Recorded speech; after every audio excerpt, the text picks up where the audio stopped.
महोदया, हमारे शिक्षक बंधु एवं प्यारे बच्चों, बहुत ही हर्ष का विषय है कि हमारे क्षेत्र में महान विश्वविद्यालय है और इस विश्वविद्यालय में देश के कोने कोने से छात्र पढ़ने आते हैं।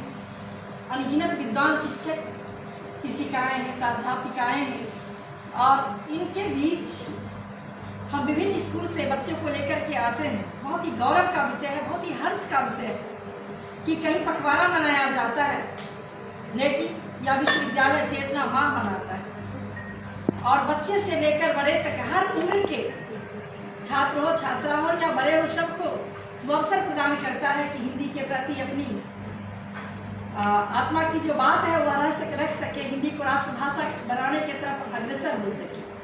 ये आय पर आज यह कृत्रिम बुद्धिमत्ता पर आज यह चर्चा हुई, वाद विवाद हुआ, बहुत जरूरी है। वाद विवाद होना बहुत आवश्यक अंग है, क्योंकि इसी से हम निश्चय पर पहुँचते हैं। आज का जो समय है, जो ग्लोबलाइजेशन है, हमारी संस्कृतियाँ, हमारा रहन सहन, हमारा खान पान, हमारा आहार व्यवहार, हमारे विचार सब संक्रमित हो रहे हैं, जिसके अच्छे भी परिणाम हैं, नकारात्मक भी है और सकारात्मक भी है। जाके रही भावना जैसी प्रभु मूरत देखी तिन तैसी। बहुत महत्वपूर्ण समय है कि हम क्या अपनाएं और किसको नहीं अपनाएं। हमारे बच्चे कंफ्यूज हो रहे हैं, क्या लें और क्या नहीं लें। ये तो वही बात है आज के समय में कि हाथ में कुछ है लेकिन उसके उपयोग के बारे में नहीं पता है। तो आज हम शिक्षकों का या हम अभिभावकों का बहुत बड़ा दायित्व बन जाता है कि हमेशा बच्चों का मार्गदर्शन करें और बच्चों को भी ये समझना होगा, आप जानते हैं या नहीं जानते हैं, आपके उम्र के हिसाब से आपकी बुद्धि विकास नहीं करती।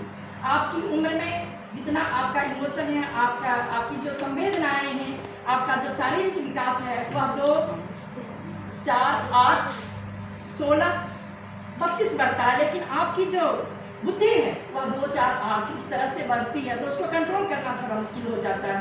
ऐसे समय में आपकी उम्र में बच्चों को लगता है कि हम जो करते हैं सही है, रिएक्टिव होते हैं, लेकिन आपको समझना होगा, आपको भगवान राम के चरित्र को याद करना होगा। वेद पुराण वशिष्ठ बखान ही सुनहि राम यद्यपि सब जाने। हमारे संस्कृति में प्यारे बच्चों, माता पिता और गुरु को बहुत ऊंचा स्थान दिया गया है। आज एआई का विकास या परम सुपर कंप्यूटर, बहुत सारे लोग, हमारे बच्चे समझते हैं ये सारे अमेरिका वाले, ये इंग्लैंड वाले, ये यूरोप वाले किए हैं, लेकिन हमारे भारद्वाज ऋषि जिन्होंने विज्ञान शास्त्र लिखा, हमारी ये कमी रहती है कि हम अपने आप को नहीं देखते हैं। समंदर हमारे पास है लेकिन हम दौड़ते हैं नदियों की तरफ। हमें अपनी संस्कृति की तरफ जाना होगा, हमारे उन महान ऋषि मुनियों की परंपरा को याद करना होगा जो हमारे लिए असंख्य ज्ञान का भंडार छोड़ गए हैं। हमारे चरक महाराज को याद करना होगा, सुश्रुत महाराज को याद। अब हार्वर्ड यूनिवर्सिटी में हमारे किसी मित्र ने बताया कि वहाँ हमारे चरक महाराज का स्टेच्यू लगा हुआ है। आज बहुत विद्यालय के जो बच्चे हैं हमारे या आसपास के बच्चे, उन्हें चरक के बारे में पता नहीं।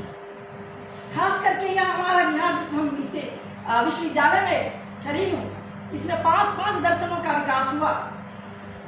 आपको बहुत आश्चर्य होगा, बौद्ध दर्शन, जैन दर्शन, जो सिर्फ भारत की सीमाओं को नहीं पार किया बल्कि दुनिया के हर जगह जाके शांति, दया, करुणा का उपदेश दिया।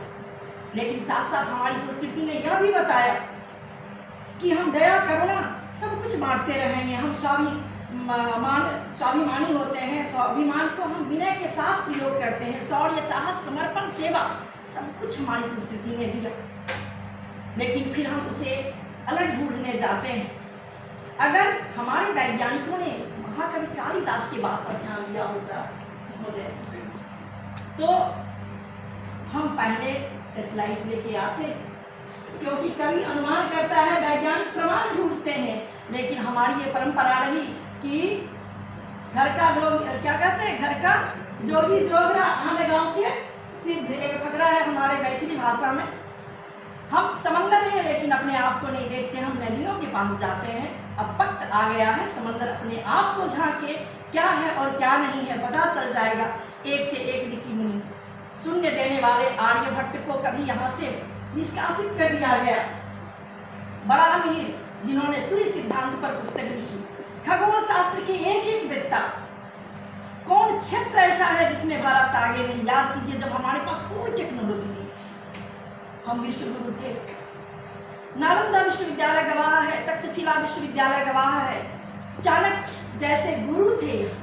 आज क्या कमी है? आज तो हमारे पास सब कुछ है, आज क्या कमी रह गई है?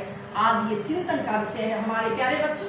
आप में असीम संभावनाएं हैं, अनंत शक्तियां हैं। आप अपने अभिभावक, आप अपने गुरु का अनुसरण कीजिए, उन पर विश्वास रखिए। आप AI पर विश्वास पूर्णतः मत कीजिए। वह हम मनुष्य के द्वारा ही बनाया है, उसे कभी अपना मालिक मत बनने दीजिए।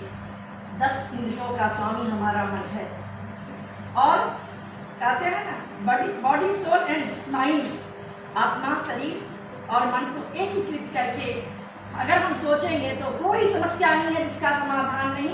और हमारे माननीय प्रधानमंत्री जी का सपना भी पूरा होगा, विकसित भारत का, और एक बार हम फिर से विश्व गुरु बनेंगे। और यह शुभकामना है, और हमारे बच्चों से हमें यह उम्मीद है, जहाँ ऐसे महान गुरुओं का सानिध्य आपको मिल रहा है। आपके घर में भी जो आपके वरिष्ठ नागरिक होंगे, आप जरूर उनके पास बैठिए, उनसे विचार लीजिए, उनके जमाने को जानिए, उनके रहन सहन को जानिए और उसे अपनाइए। आप लौटिए वेदों की ओर, सब कुछ है वेद में। जिस मैथमेटिक्स की आज बहुत सारी शाखाएं हैं, हमारे आर्यभट्ट महाराज बस 42 कारिकाओं में उन्हें सिमट दिया। ज्योमेट्री, ट्रिग्नोमेट्री, अलजेब्रा, अर्थमेटिक, सभी कुछ 42 कारिकाओं में उन्होंने दिया इस संसार को। तो हम लौट चले अपने वेदों की ओर, हम दया बांटे, हम करुणा बांटे। लेकिन एक बात याद रखना, छीनता है स्वत्व कोई और तू, छीनता है स्वत्व कोई और तू, त्याग तब से काम ले, यह पाप है। पुण्य है विच्छिन्न कर देना, उसे बढ़ रही तेरी तरफ जो हाथ है। जब बात देश की आए तो हर क्षेत्र में बच्चा बच्चा सिखाएगा, चाहे विज्ञान का क्षेत्र हो, चिकित्सा का क्षेत्र हो, सैन्य क्षेत्र हो, साहित्य का क्षेत्र हो। हम विश्वगुरु थे, विश्वगुरु हैं और विश्वगुरु रहेंगे। जय भारत, जय